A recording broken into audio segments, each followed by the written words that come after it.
你知道怎么看一件事情的真实热度，而不是被算法蒙蔽，陷入小圈子或者信息茧房的狂欢中吗？看热门内容，看热搜，看首页的推荐，不，这些都是可以人为操控的。大家好，我是玄力99，今天给大家分享一个更客观、更实用、更准确的方式，那就是几大平台的指数。比如像微信的微信指数，它是根据微信内真实的大数据来计算的。一个真正的热点事件一定会有很多的真实分享和讨论。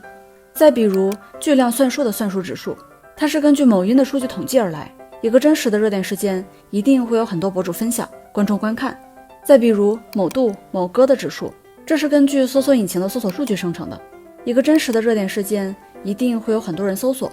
我拿算术指数举一个例子，在这里搜索雷军，可以看到它的热度还是挺高的，尤其是前几天刚刚开完发布会，数据有明显的增长。我们还可以添加另一个关键词来对比两个词的相对热度，比如添加玄力199，然后发现这个词根本没有被收录，说明玄力99毫无热度。比如添加小米进行对比，就能发现两者的热度趋势几乎一致。在这儿还能看到和它关联的其他关键词，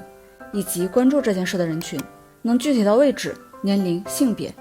我对比特朗普和王一博，就能发现对前者感兴趣的明显男性更多，并且覆盖各年龄段，而后者女性更多，主要群体在18到40岁。看着这些数据图表，我就忽然理解了公司里面的领导为什么让我们一遍遍不厌其烦地开发各种大屏。一个很复杂的问题，通过1-2张图就能瞬间变得清晰明了，让人一眼直观有效地挖掘出自己想要了解的信息。这种掌控感确实是其他展示形式无法比拟的。对于人类而言，视觉永远是最有效的信息接收方式，而数字和图形化则是最古老的传达信息的方案。从上古开始，人类就在绳子上通过不同数量、不同图形的结来记录和传播事件。有了文明之后，各种图表用的更多。司马迁在《史记》中就用和现在非常类似的统计图来表达各国的士气，非常一目了然。宋朝的帝王经世图谱中有大量为统计服务的图表，比如这张直方九州谱，我们就能很清楚地了解各州的山川特产，甚至性别比例。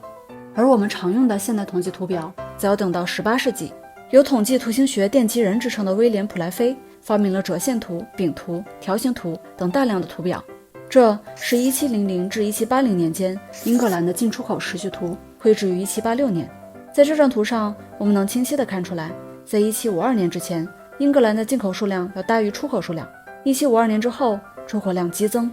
这张柱状图展示了1781年苏格兰和17个国家之间的进出口情况，这和我们现在常用的统计图已经几乎没有任何区别了。这些统计图除了统计和展示之外，更大的意义是做数据分析。1854年，在克里米亚战争期间，现代护理的鼻祖提灯女神南丁格尔发明了一种用半径来表达数值的图表，用来反映军队的伤亡情况，成功的让英国政府意识到，在战争中不良的医疗条件才是死亡的最大原因，挽救了无数的生命。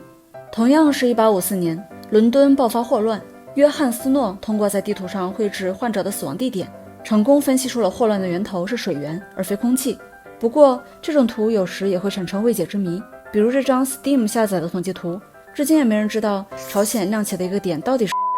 到了现代，尤其是计算机普及之后，数据分析、统计、展示等各个领域都有了颠覆式的发展，尤其是以大数据为代表的数据分析、统计技术，深深地影响了我们每一个人。以各种图表为主的数据可视化技术，也在不知不觉中渗入了我们的生活。从开车时的各种仪表，到各大企业的年终财报，从手机上的各种统计图，到国家的数据报告，尤其是各种数据大屏，更是很多人眼里信息化、数字化的标签。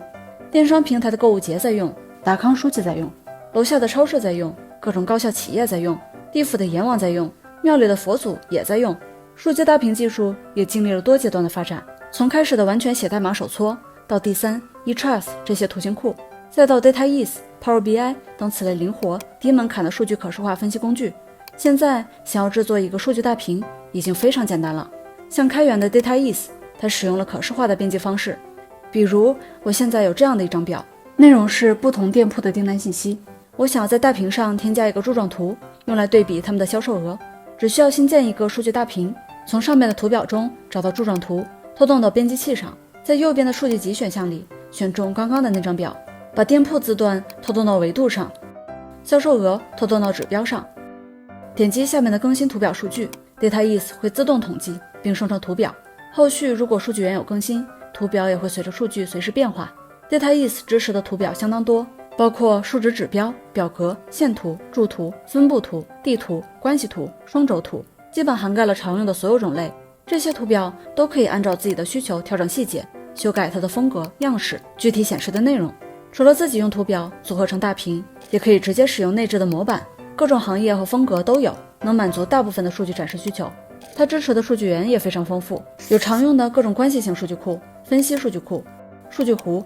API， 如果是非开发者，还能直接上传 Excel。